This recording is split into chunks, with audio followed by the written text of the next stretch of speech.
இங்க ஒரு ஜோடி கவர்மெண்ட்ல ஃப்ரீயா கொடுக்குற தையல் மிஷினை வாங்குறதுக்காக கிட்டத்தட்ட 40 கிலோமீட்டர் சைக்கிளே டிராவல் பண்ணி வர்றாங்க. அங்க போய் பார்த்த பிறந்தா தெரியுது இவங்களுக்கு முன்னாடியே ஏகப்பட்ட பேர் வெயிட் பண்ணிட்டு இருக்காங்கன்னு.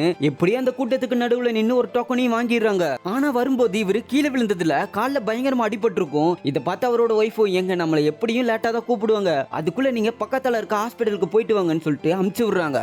ஹாஸ்பிட்டல் போனா டாக்டரை பாக்குறதுக்காக வரிசையில நின்னுட்டு இருக்காங்க. இந்த பக்கம் பார்த்தா இவங்க டோக்கன் நம்பர் அனௌன்ஸ் பண்ணி உள்ள போக சொல்லிடுறாங்க.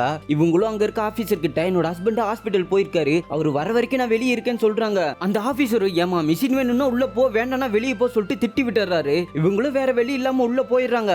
ஆக்சுவலா எல்லாத்துக்கும் தையல் மிஷின் கொடுத்துட மாட்டாங்க, பேசிக் டெஸ்ட் நடக்கும், அதுல பாஸ் ஆனா மட்டும் தான் மிஷின் கொடுப்பாங்க. ஆனா இவங்களுக்கு தையல் மிஷினை பத்தி ஒண்ணுமே தெரியாது. பக்கத்துல இருக்கிறவங்கள பார்த்து தான் ஒவ்வொன்னா செஞ்சுட்டு இருக்காங்க. இவங்க ஹஸ்பண்ட் வந்துடுறாரு, ஆனா அவரை உள்ளவே விட மாட்டாங்க. இப்ப கிடைச்ச ஒரு வாய்ப்பு போக போகுதுன்னு அழ ஆரம்பிச்சிடுறாங்க. பார்த்தா அவரை எப்படியோ உள்ள விட்டுறாங்க. சோ இவர் கால் அடிபட்டதுனால அந்த தையல் மிஷினை இவரால் சரியா மிதிக்கவே முடியல. அதை பார்த்து ஒரு வைஃப் தான் ஹெல்ப் பண்ண ஆரம்பிக்கிறாங்க. அங்க இருக்க எல்லாரையும் தலகாணி வர பண்ண சொல்லி இருப்பாங்க. அதை இவரு ரொம்பவே சூப்பரா ஸ்டிச் பண்ணி அதை கொண்டு போய் அங்க இருக்க ஜட்ஜு கிட்ட கொடுக்கறாரு. இவரு டெஸ்ட்ல பாஸ் ஆனதுனால இவங்களுக்கு ஒரு தையல் மிஷினையும் கொடுக்கறாங்க. சோ அதை இவங்க 2 பேரும் வாங்கிட்டு ரொம்பவே சந்தோஷமா வீட்டுக்கு போறாங்க.